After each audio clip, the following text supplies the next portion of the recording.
فمن زحزح عن النار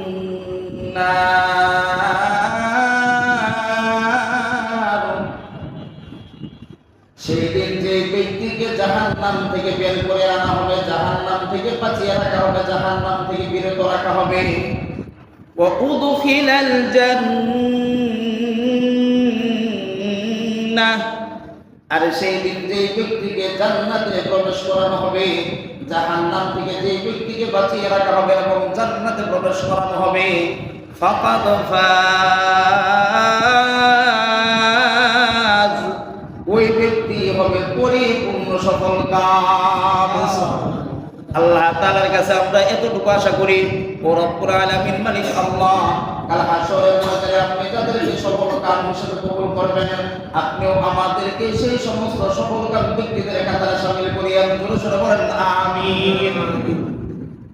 এরপর আল্লাহ তাআলা এই আয়াতের আলোচনার মাঝে আরেকটি আয়াত সংযুক্ত করেছেন।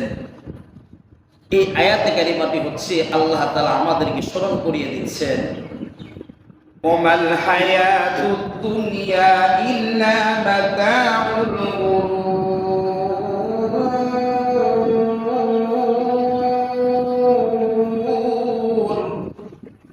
ও দুনিয়ার মানুষরা তোমরা শুনো, এই যে পার্থিব জিন্দেগি, পার্থিব জীবন, এই পার্থিব জীবন হলো তোমাদের জন্য ধোঁকা, ধোঁকা, ধোঁকা।